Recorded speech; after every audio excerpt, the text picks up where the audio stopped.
sa Papa Dudut Stories, ikaw ay hindi nag-iisa.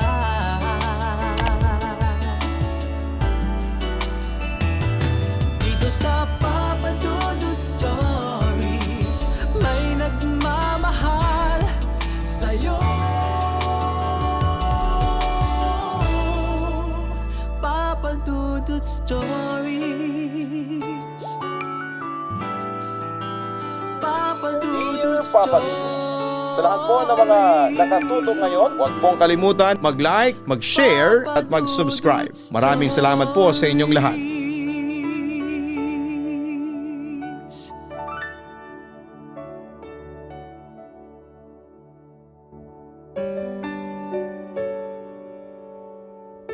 Magandang gabi sa iyo at sa lahat ng nakatutok ngayon sa inyong YouTube channel para pakinggan ang aking kwento.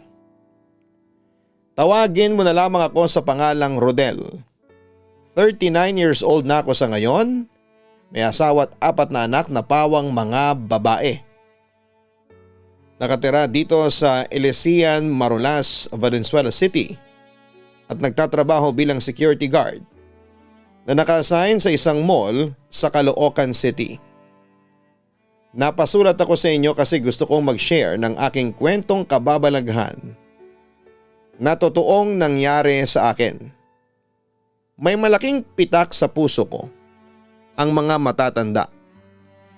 Siguro ay dahil lumaki ako sa kalinga at gabay ng aking mga lolo't lola. Magmula kasi nung ako'y musmus pa lamang, ay sila na ang umaagapay sa aming paglaki ng mga kapatid ko. Dahil nasa Maynila ang aming mga magulang upang magtrabaho. Papa Dudut, buong buhay ko ay doon na ako nakatira sa lumang bahay ng aking lolo. Kaya halos memoryado ko na ang bawat sulok ng bahay. Napapaligiran ng mga naglalakihan at matatandang puno ng mangga, santol, ipil-ipil at iba pa na nagkukubli at nagbibigay ng kakaibang aura sa bahay. Ang aming bahay ay may tuturing na isa sa mga pinakaluma sa aming barangay. Maliit pa daw ang aking lolo nang itayo ang bahay namin taong 1950s. Mga matitibay na itim na kahoy ang gamit upang maitayo ang 2 palapag na bahay sa malawak na solar na minana pa ng aking lolo sa kanyang mga magulang. Marami na ding bagyo at kalamidad ang sumubok na pabagsakin ang bahay, ngunit nanatili pa rin po itong nakatayo at matatag. Piping saksi ang lumang bahay na yon sa mga malulungkot at masasayang pangyayari sa mga taong nanirahan doon. May mga narinig akong kwentong katatakutan sa mga taong bumibisita at nakikituloy sa bahay namin. Kasi may kapre sa mangga sa likod, may babae na nagpaparamdam sa isa sa mga kwarto sa itaas at kung ano-ano pa na ipinagkikibit balikat lang namin. Ipagdasal na lang daw at huwag nang pansinin dahil ang importante ay hindi naman nananakit, sabi ng aking lolo. Hindi naman ako matatakotin kahit na ilang beses na rin akong nakaranas ng kababalaghan sa pagtira ko sa dormitoryo. Ngunit ni hindi pumasok sa isipan ko na makakaranas din ako ng kababalaghan sa tahanang kumanlong sa akin mula nung ako'y isinilang. Samantala nagsimula ito nang magkaroon ako ng sleep paralysis isang hapon.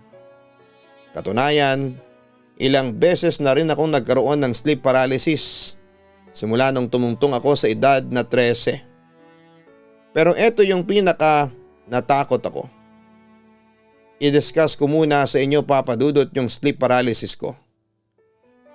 Yung hindi ko alam na tulog na pala ako kasi naririnig ko pa yung mga ingay sa paligid ko. Nakikita ko yung sarili ko na nakahiga lang, parang nagpapaantok ganon.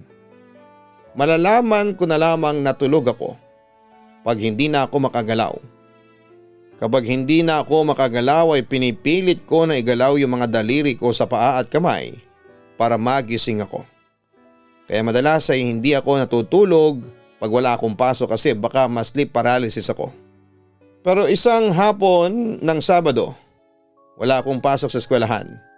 At bilang isang easy-go-lucky na teenager, mas pinilit ko na magpahinga. Past 2 p.m. noon, nakahiga lang ako sa kama. Nagmumuni-muni at narinig ko pa yung mga ingay at mga tao sa labas na nag-uusap-usap.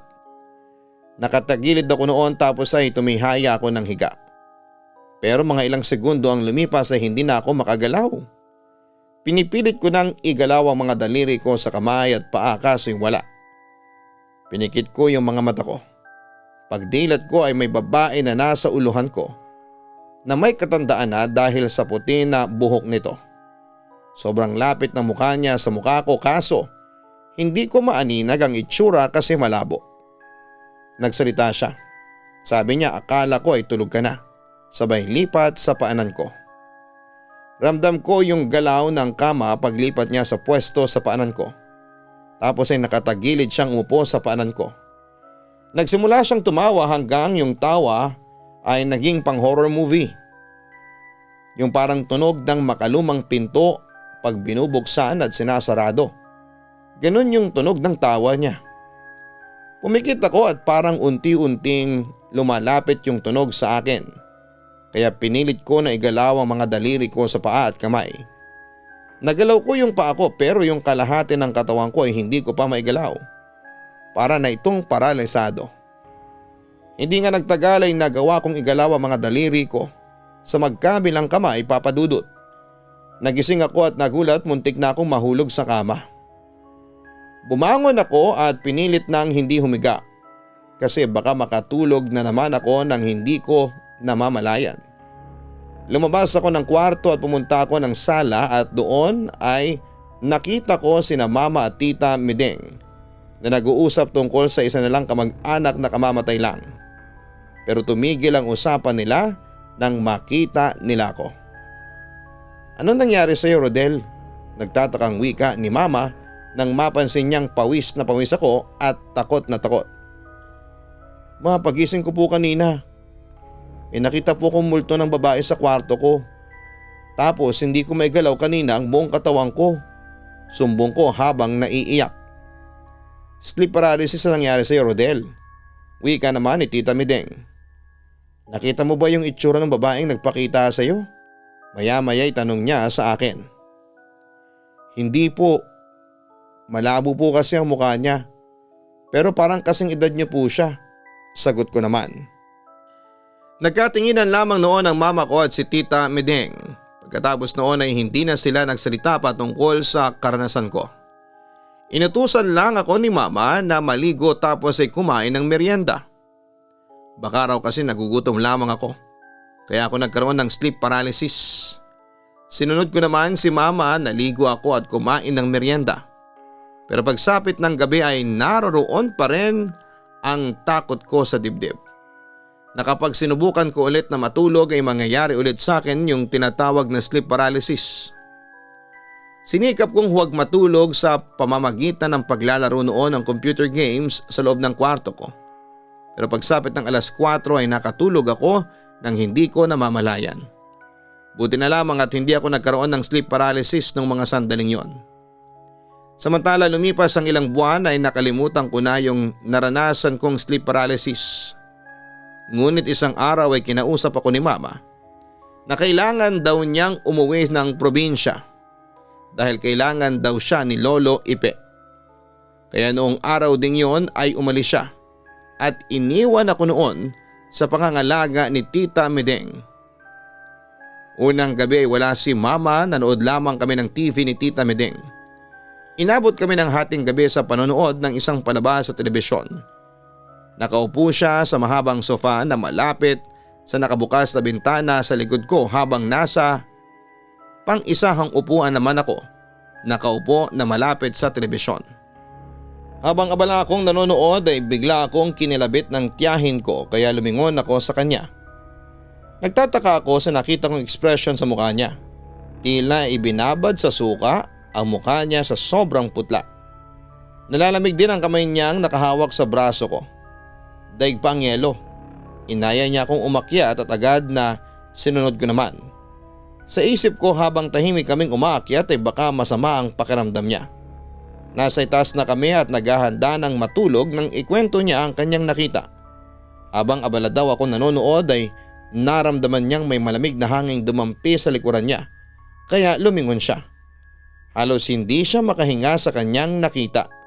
Sa nakabukas na bintana ay nakita niyang may kalahating katawan na nakasandig at base sa damit na nakita niya ay babae yon.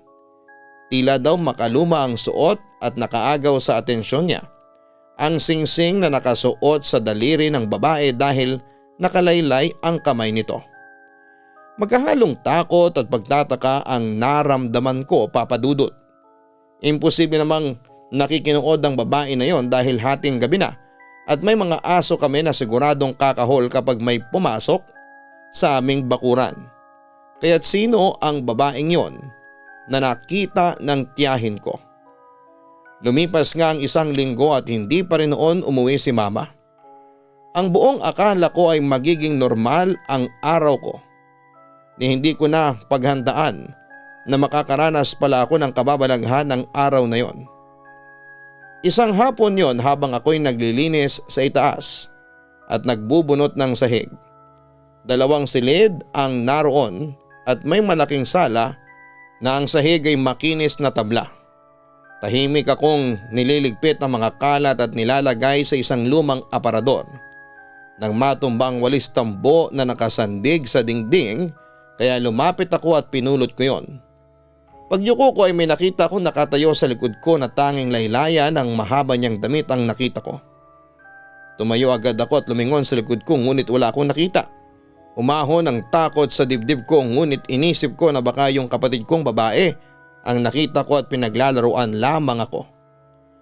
Pumasok ako sa silid na ayon sa lolo ko ay silid ng ina niya upang tingnan kung nandun ang kapatid ko ngunit wala akong nakita. Natigil ang paghakbang ko. Palabas sa paglingon ko sa bintana ng silid ay may nakita akong kamay na humawi sa kurtina. Nanunuyo at nangungulubot na kamay yon. Hindi ko nakita ang mukha niya dahil natatakpan ng mahaba niyang buhok na puro puti na. Ngunit naagaw ang atensyon ko sa singsing sa daliri niya. Parehas na parehas sa inilalarawan ng tiyahin ko. Hanggang sa may rumihistro sa alaala ko. Ito rin yung babaeng nagpakita sa akin noong magkaroon ako ng sleep paralysis. Dahil sa naisip ko ay agad akong tumakbo pababa sa hagdanan na halos liparin ko na ang mga baitang. Nakasalubong ko pa ang kapatid ko na nagtataka sa aktwasyon ko at nakakunot ang noo. Agad ako nagtungo sa kusina habang pilit na hinahabol ko ang hininga. Sino ang babaeng nakita ko? Mamayang kaunti ay lumabas ako at doon ay nakita ko si Tita Medeng na naglalaba. Tita, may nakita ko matandang babae doon sa kwarto. Nagtaka naman syempre ang tiyahin ko. Sino? Tanong niya sa akin. Natatandaan niyo ba yung ikinuwento niyo sa akin na nakita ninyo noon sa bintana habang nanonood tayo ng TV nung isang gabi? Parehong-pareho po yung babaeng nakita ko sa babaeng dinescribe ninyo sa akin. May suot din po siyang singsing. Kwento ko. Namutla si Tita Medel sa kanyang narinig sa akin. Kaya hinila niya ako papasok ng bahay at pinuntahan namin ang kwarto kung saan ko nakita ang matandang babae. Papadudot pagpasok pa lang namin doon ay sumalubong na agad sa amin ang kakaibang lamig ng paligid. Pumasok pa kami sa loob dahil nakita naming bukas ang isang aparador. Sinarado ito ni Tita. Pagkatapos ay pinuntahan niya ang bintana kung saan inayos niya ang mga kortina. Habang ako naman noon ay hindi mapakali dahil ramdam na ramdam ko pa rin ang presensya ng matandang babae. Hanggang sa may naramdaman na lamang akong humawak sa balikat ko na malamig na kamay. Nakita ko sa aking peripheral vision na kamay ito ng matandang babae na may suot na singsing. Tumingin lamang ako kay Tita Medeng na noon ay nakaluhod at may sinisilip na kung ano sa ilalim ng kama. Tita, nandito siya, sigaw ko habang nanginginig sa takot.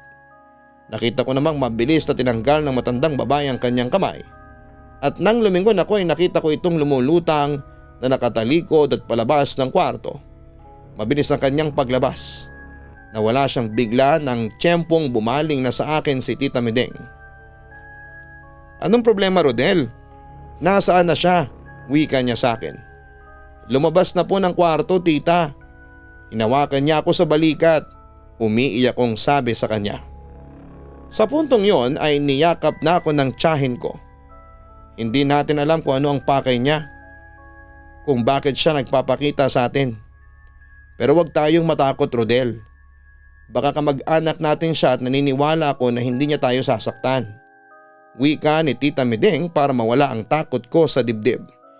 Lumipas ang isang buwan. Umuwi na rin noon si Mama at ikinuwento ko sa kanyang lahat ng naranasan namin ni Tita Medeng. Pero hindi lang kumibo noon si Mama at pinayuhan lamang niya ako na palaging magdarasal, lalo na kapag bago matulog. Samantala ay wala na kaming naranasang kakaibang ngunit nananatiling palaisipan pa rin sa akin kung sino at ano ang ibig sabihin ng babaeng nakita naming pareho ng tiyahin ko. Tila naman mapagbiro ang tadhana at ng araw na yon ay hindi ko alam na masasagot ang mga tanong ko. Inutusan ako ng lolo ko na linisan ang bodega sa ibaba na sa unang pagkakataon ay mapapasok ko. Nalibot ko na ang buong parte ng bahay maliban sa bodega. Pagpasok ko sa loob ay agad kong binuksan ang ilaw. Palaging nakakandado ang bodega na yon kaya ngayon lamang ako nakapasok. Inikot ko ang paningin at pumasok agad sa isipan ko ang armory namin sa ROTC headquarters. Walang bintana o siwang man lang ang bodega para makapasok ang liwanag o hangin. Tila isang malaking kahon. Pagtingala ko ay nakita ko na may daan pala doon diretso sa silid ng ina ng lolo ko sa itaas. Tuwing ako'y magwawali sa ilalim ng kama sa silid sa itaas ay napapansin ko ang hindi pantay na tabla sa sahig. Naagaw ang atensyon ko ng mga bunton ng gamit sa isang sulok ng bodega kaya nilapitan ko yon at nakita ko ang isang malaki at lumang baul na may varnish. Dala marahil ng curiosity ay binuksan ko ang baul at tumambad sa paningin ko ang mga barot saya at iba pang mementos at gamit ng isang may edad. Isang lumang librong kulay itim ang napansin ko. Nababakbak na ang mga paligid ng libro sa katandaan. Bago ko pa mabuksan ang libro, na hinala kong diary ay naagaw ang atensyon ko ng isang malaking kwadro na natatakpan ng ilang gamit. Kinuha ko ang malaking kwadro at itinapat sa ilaw. Kumurap ako at halos hindi ko na marinig ang paligid sa lakas ng kabog ng puso ko. Tila hindi ako makahinga, Papa Dudut. Buhay na buhay ang babaeng aristokratang nakapinta sa larawan na nakatingin sa akin. Ngunit hindi ang mukha ng babae ang nakaagaw ng pansin ko kundi ang singsing na nasa daliri niya. Parehas na parehas sa nakita namin ng tiyahin ko. Sa nanginginig na kamay ay may napansin ako. Sa ibaba ng larawan ay may nakita akong nakapirmang pamilyar na pangalan. Juana de la Cruz Caparas, 1913. Halos hindi ko na malaman kung paano ako nakalabas ng bodega sa sobrang kaba. Pero sa huli nakalabas din ako at dinala ko si Mama at Tita Meding sa kwarto at doon ay namangha sila sa kanilang nakita. Agad nilang nilabas ang painting na yon at dinala sa sala. The next thing I knew ay nakasabit na ito sa sala namin. Samantala kinabukasan ay naging biglaan ang dating ng lolo't lola ko para kumustahin kami. Pero pagtapak pa lamang ni lolo sa aming bahay ay nakita na niya kaagad ang painting at naluha siya. Hindi ko na alam ang pinag-usapan nila noon kasi inutusan agad ako ni Mama na bumili ng kalamansi sa palengke dahil gagawa daw siya ng bistek at kalamansi juice, ang paboritong combo na pagkain ng lolo Ipe ko. Kinagabihan ay narinig kong nag-uusap ang lolo't lola ko na bukas daw ay kaarawan ng ina ng lolo ko. Nang pumunta ang lola ko sa kusina ay naupo ako sa tabi ng lolo ko at tinanong ko siya kunwari kung kaninong gamit ang nakaimbak sa bodega. Hindi ko maintindihan kung bakit tumaas ang balahibo ko sa sagot ng lolo ko. Ayon sa kanya, ang mga gamit na naroon ay mga lumang gamit ng may-ari ng bahay namin, ang ina niya, si Juana. Lolo, may aaminin po ko sa inyo tungkol kay Lola Juana. Nahihiyang sabi ko sa kanya. Bakit na po? Nagpapakita ba sa inyo ang lola mo? Biglang tanong niya sa akin. Siyempre nagulat naman ako sa akin narinig. Yun nga po ang sasabihin ko sa inyo, nagpapakita po sa akin si Lola Juana, ang sabi ko. Paano niyo po nalaman yun? Usisa ko pa sa matanda. Nagpakita kasi si inay sa panaginip ko. Sinabi niya sa akin na gusto niyang humingi ng tawad sa iyo kasi natakot ka raw niya. Lalo na nung nagpakita siya sa iyo nung natutulog ka sa kwarto mo. Nakangiting wika pa ni Lolo sa akin. Natatandaan ko po yun, Lolo. Nagpakita nga po siya sa akin. Sabi pa niya sa akin bakit gising pa raw ako. Tapos tumawa siya ng nakakatakot. Sumbong ko. Natawa lang din si Lolo sa sinabi ko. Yung tawa ni Lolo ay parang tawa ni Lola Juana nung unang beses siyang nagpakita sa akin. Medyo nakakakilabot. Ganon lang ang tawa namin ni inay, parang sa kontrabida sa pelikula. Pero wala kaming masamang iniisip, wika ni Lolo na nakangiti sa akin. Lolo, bakit raw po siya nagpakita sa akin? Tanong ko. At bakit hindi po siya kilala ni Tita Mideng? Paborito kang apo ng Lola Juana mo, sabi niya sa akin. Kaya kanya gusto kasi kamukhang kamukha mo yung kapatid kong bunso si Romeng. Sayang namatay si Romeng sa edad na 13 dahil sa tipus. Iyak nang iyak noon si inay hanggang sa ikinamatay na niya ang pagdadalamhati sa bunso niyang anak. Kwento ni Lolo Ipe. Nangyari yon nung asawa ko na ang Lola Bilin mo at anak na namin ang mama mo. Si Mideng naman pinanganak 4 na taon pagkamatay ni inay kaya hindi na niya naabutan ng lola niya. Dagdag pa nito. So ganun pala ang totoo. Nagpakita sa akin si Lola Juana kasi kamukha ko ang bunso niyang anak. Pero nararamdaman ko papadudot na parang may kulang pa. Bago ko makalimutan, sinabi rin pala sa akin ni inay sa isa sa mga panaginip na ibigay ko raw ito sa iyo. Wika ni Lolo pagkatapos ay binuksan niya ang drawer na nasa tabi niya at doon ay kinuha ang isang malit na box. Binuksan niya ito at tumambad sa amin ang singsing ni Lola. Nasuot niya noong nagpakita siya sa akin. Bilin sa akin ni inay na ibigay ko raw sa itong singsing. Namanad daw niya yan sa lolo niya. Ingatan mo yan apo kasi yan ang isa sa mga legasiya ng angka natin. Bilin ni Lolo Ipe sa akin. Kinuha ko naman ang malit na kahon na naglalaman ng singsing ni Lola Juana. Pinagmasdan ko yon at sinuot. Surprisingly ay kasya yon sa akin. Isuot mo yan palagi apo. Tandaan mo na palagi kang babantayan ng Lola Juana mo. Dagdag pa ni Lolo Ipe sa akin. At yun nga papadudot, simula noon ay sinuot ko na ang singsing ni Lola Juana. Bagamat paminsan-minsan ay nagpaparamdam siya sa akin, ay hindi na ako natatakot sa kanya. Lumipas nga ang maraming taon at nakatapos ako ng pag-aaral. Nagkaroon ng magandang trabaho, nagkaasawa at nagkaroon ng mga anak. Lahat ng mahahalagang event sa buhay ko ay ramdam na ramdam kong kasama si Lola Juana. Alam ko na hanggang ngayon ay binabantayan pa rin niya ako at ang pamilya ko kaya lihim akong nagpapasalamat sa kanya. Papadudot, ito ang aking kwento. Sana'y mabasa mo ito at mapiling itampok sa iyong YouTube channel. Muli maraming salamat at magandang gabing muli sa inyong lahat. Lubos na gumagalang, Rodel.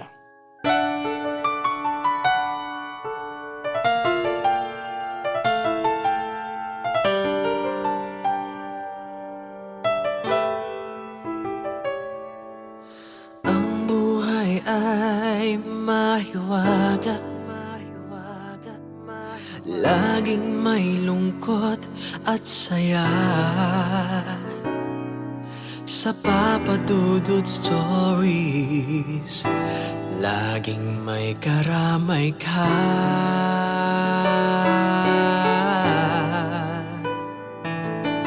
Mga problemang kay bigat, dito ay pakikinggan ka. Sa Papa Dudut Stories, kami ay iyong kasama. Dito sa Papa Dudut Stories, ikaw ay hindi nag-iisa.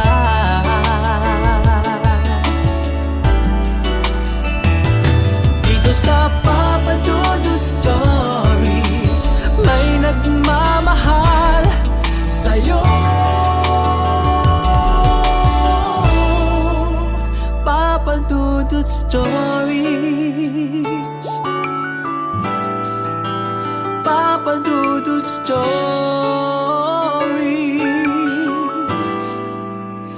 Papa Dudut Stories.